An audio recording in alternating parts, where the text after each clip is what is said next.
निम्नांकित परिपथ में ए एवं बी बिंदुओं के बीच विभवांतर होगा।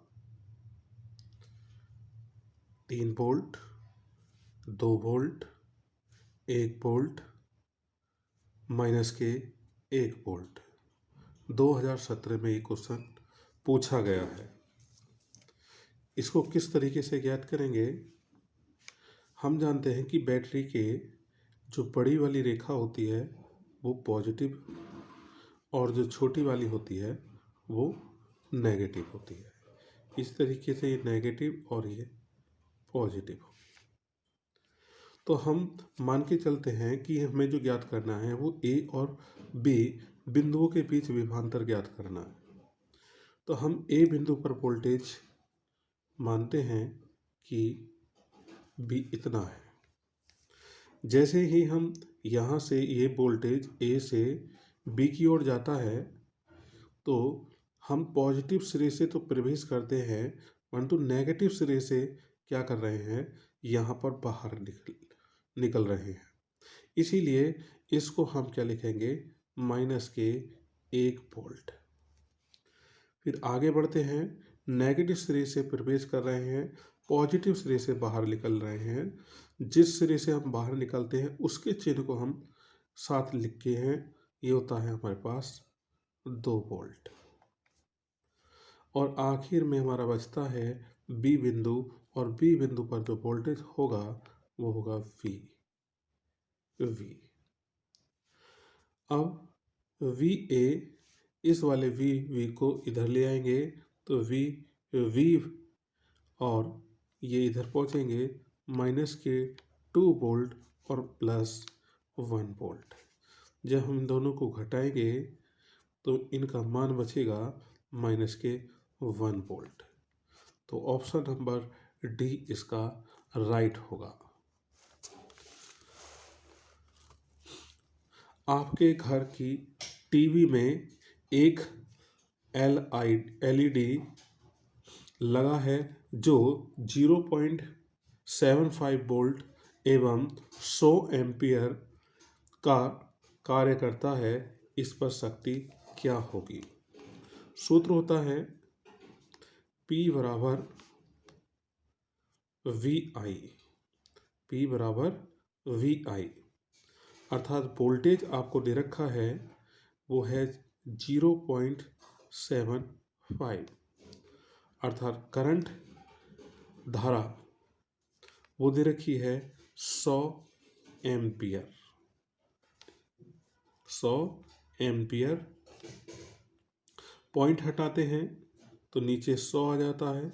इस 100 से 100 काट देते हैं तो बचता है 75 मिली एम्पियर। क्या बचता है? 75 मिली एम्पियर। नेक्स्ट क्वेश्चन, ओम के नियम के अनुसार विभवांतर तथा धारा के बीच ग्राफ होगा। हम जानते हैं कि जो विभव है वो डिपेंड करता है किस पर? धारा पर, अर्थात विभव अनुक्रमानुपाती किसके होता है? I के। ठीक है, किसके होता है? I के। अनुक्रमानुपाती चिन्ह हटाते हैं तो एक कांस्टेंट आता है यहाँ पर R। क्या आएगा? R। क्या कांस्टेंट आता है? R। अगर हम जनरली देखते हैं कार्टेशियन कोऑर्डिनेट में तो y इक्वल टू होता है mx। तो y को v और I को x डायरेक्शन में लिखेंगे तो इसको बोलते हैं आप x अक्ष और इसको बोलते हैं y अक्ष। I जो y है वो v डायरेक्शन को शो करेगा और जो हमारा x अक्ष है वो I को शो करेगा। तो जब हम जानते हैं कि y इक्वल टू mx की जो रेखा होती है वो ओरिजिन से पास होकर जाती है, इसीलिए रेजिस्टेंस का जो मान होगा वो भी किससे जाएगा, ओरिजिन से। अर्थात एक सरल रेखा प्राप्त होगी। क्या होगी, एक सरल रेखा। दो चालक तार जिनके पदार्थ लंबाई तथा व्यास समान है, किसी वैद्युत परिपथ में पहले श्रेणी क्रम में और फिर समांतर क्रम में संयोजित किया जाता है। श्रेणी क्रम तथा समांतर क्रम के में ऊष्मा का अनुपात होगा। तो मान लीजिए दो चालक तार हैं, उनका प्रतिरोध पहले का R और दूसरे का भी क्या है, R है। R1 व R2 श्रेणी क्रम में है, तो श्रेणी क्रम में R dash equal to R1 plus R2, तो दोनों की वैल्यू R ही है, तो हमारा निकल के आएगा 2R। और R1 व R2 समांतर क्रम में, तो ये होगा R डबल डैश बराबर 1/R1 plus 1/R2, 1/R plus 1/R, और ये हो जाएगा एलसीएम R, ऊपर होगा 2। R double dash equal to R/2, R double dash equal to R/2। हम ऊष्मा की निकालते हैं। ऊष्मा का सूत्र होता है H/H2। तो सूत्र क्या होगा, ये होगा हमारे पास V²/R, यहाँ डैश लगा लीजिए, और गुना T, और ये कह रहा है कि V²/R डबल डैश गुना T, ये सूत्र होता है। परंतु हम जानते हैं कि V और T के मान नियत हैं, अर्थात तो ये हो जाएगा R double dash upon R dash. R dash की वैल्यू है कितनी,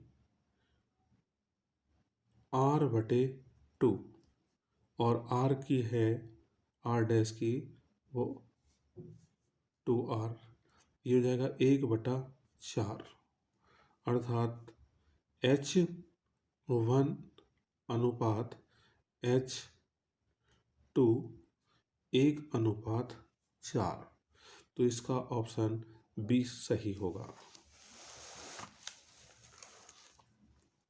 निम्नलिखित में से कौन सा पद विद्युत धारा में, विद्युत परिपथ में विद्युत शक्ति को निरूपित नहीं करता है। तो इस चीज, तो जो शक्ति है, शक्ति का सूत्र होता है P/VI, अर्थात सी ऑप्शन तो निरूपित करता है। और इनको हम क्या कर लेते हैं, ओम के नियम से V बराबर IR, तो B की मान रखेंगे तो यहाँ बनेगा I और ये R गुना I, टोटल बनता है I²R, अर्थात पहला भी सही है, C भी सही है और A भी सही है।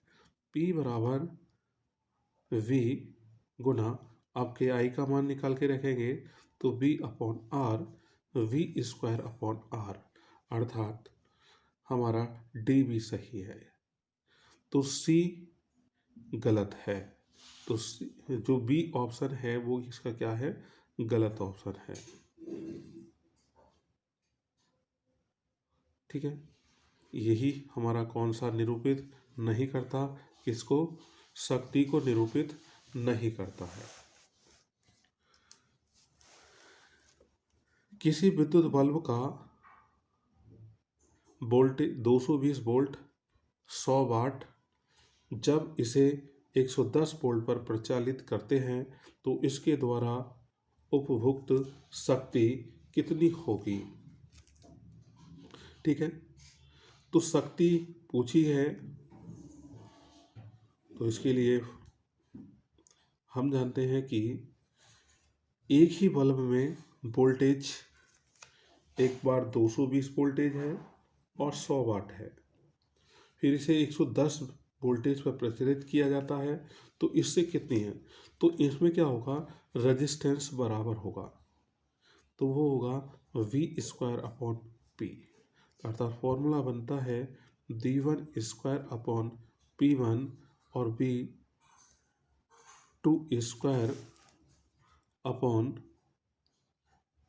P2।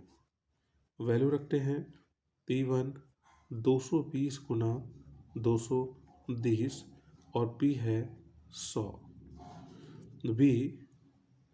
B है 110 गुना 110 बटे P2।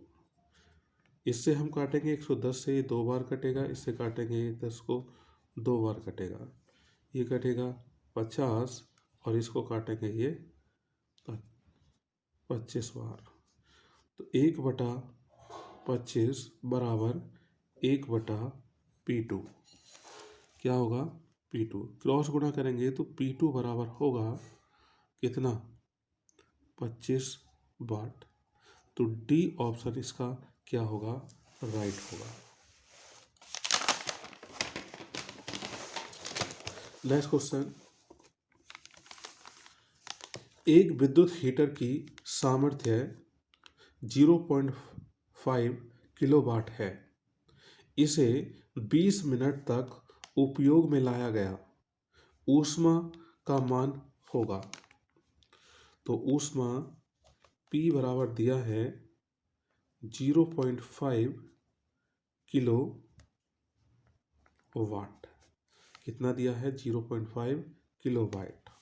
तो चेंज करेंगे तो 0.5 गुना 1000 वाट, तो ये हो जाएगा 500 वाट, और समय है T बराबर 20 मिनट, तो 20 गुना 60 ये हो जाएंगे सेकेंड। तो हमारे पास ऊष्मा बनेगी H बराबर V गुना T। तो P है हमारे पास 500 और ये है 6 दूनी 12, 1200, 12 पंजे 60, 1 2 3 4 5, तो 6 गुना 10 की पावर 5, तो जूल। तो ऑप्शन नंबर ए सही होगा। दो विद्युत बल्बों की सामर्थ्य 60 वाट और 100 वाट है, दोनों को 220 वोल्ट पर कार्य करते हैं, उनकी प्रतिरोधों का अनुपात होगा। तो R1/R2 P V²/P1 और V2²/P2, अर्थात P2/P1, ये दोनों के लिए 220 वोल्ट है, इसलिए ये दोनों कट जाएंगे P1। तो P का मान है P2 का 100 और इसका है 60, 0 से 0, 2 से कटा 5 बार, ये 2 से कटा 3 बार, तो 5/3 क्या होगा, इसका मान होगा। एक अश्व शक्ति बराबर एक अश्व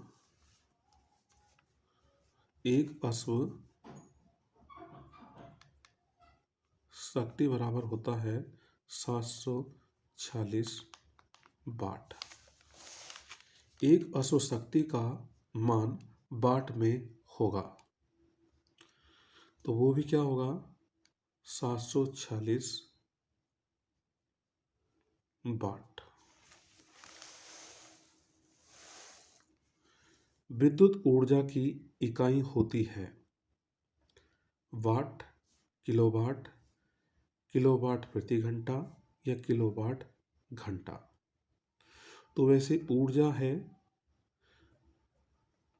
वो होता है P गुना T। तो P को यहाँ किलो वाट गुना घंटा से रिप्रेजेंट करते हैं, जिसे बोलते हैं यूनिट। क्या बोलते हैं? यूनिट। एक विद्युत बल्ब 100 वाट 250 वोल्ट लिखा है, उसका प्रतिरोध कितना होगा? अर्थात V²/R। सूत्र है V की वैल्यू है कितनी? 250 गुणा 250 बटे जो हमारा P है शक्ति, वो है 100। 0 से 0 कटा और बचा 25 गुना 25 अर्थ 625 ओम। ठीक है, बाकी सारे अगले नेक्स्ट